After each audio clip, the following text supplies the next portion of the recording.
애국 국민 여러분, 애국 교포 여러분 안녕하십니까? 여기는 윤봉길 의사숙모회에서 운영하는 부추연 TV입니다. 저는 죽어도 바른 말 하는 윤용입니다. 오늘은 왜 윤석열 대통령은 직사 대우를 받았나? 이런 제목으로 말씀드리겠습니다. 윤석열 대통령이 영국을 국빈 방문했습니다. 직사 대우를 받았습니다. 영국이 떠들썩했습니다. 이 세상에서 자존심이 제일 강하기로 유명한 영국이 웬만해서는 남에게 직사 대우 안 합니다. 그런데 왜 윤석열 대통령에게 초인류 식사 대우를 했을까? 그 이유를 말씀드리겠습니다. 첫 번째, 영국은요 50년 전에, 불과 50년 전입니다. 선박 왕국이었습니다. 조선 왕국이었습니다. 배를 이 세상에서 제일 잘 만드는 나라였습니다. 그런데 지금은 어느 나라가 선박 왕국입니까? 어느 나라가 조선 왕국입니까? 한국입니다. 영국이 깜짝 놀랐습니다. 거지 나라 한국은 어떻게 조선 왕국이 되었나? 변화를 싫어하는 영국으로서는 도저히 참을 수 없는 수치였습니다. 뿐만 아닙니다. 한국은 전 세계가 부러워하는 반도체 강국입니다. 영국은 반도체를 아예 특수 반도체 이외에는 만들질 않습니다. 한국이 이제는 왕국입니다. 알거지 나라가 어떻게 저렇게 왕국이 되었을까? 영국의 백화점에 들어가서 가전제품을 파는 데로 가면은 상상이 되시죠? 삼성과 LG 가전제품이 앞을 꽉 가로막고 있습니다. 영국은 아예 가전제품을 만들지도 않습니다.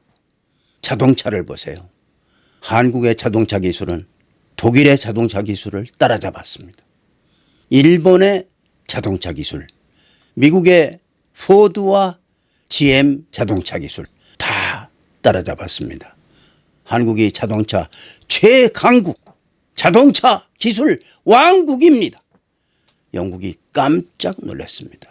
거지 나라 한국이 영국에 불과 7분의 1밖에 안 되는 그 작은 나라가 어떻게 아무 자원도 없이 맨손으로 이런 왕국을 건설했을까?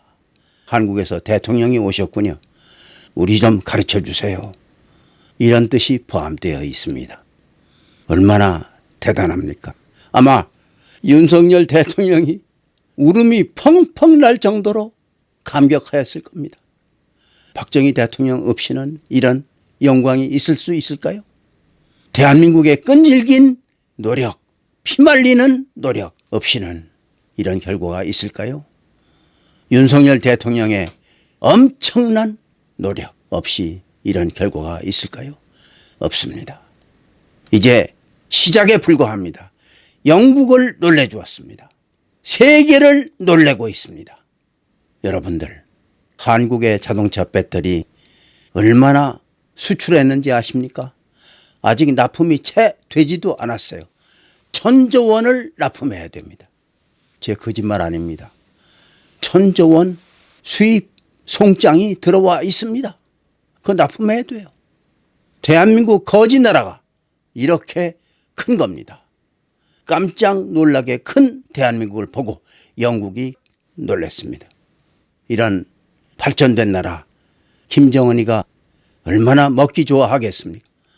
얼마나 먹으려고 발버둥 치겠습니까? 저걸 먹어야 되는데 여러분들 절대로 먹히면 안 됩니다. 이 나라 빨갱이로부터 지켜야 합니다. 오늘은 왜 윤석열 대통령은 직사 대우를 받았나? 이런 제목으로 말씀드렸습니다. 여기는 윤봉길 의사 숙모회에서 운영하는 부추연 TV. 저는 죽어도 바른 말 하는 윤용입니다. 감사합니다.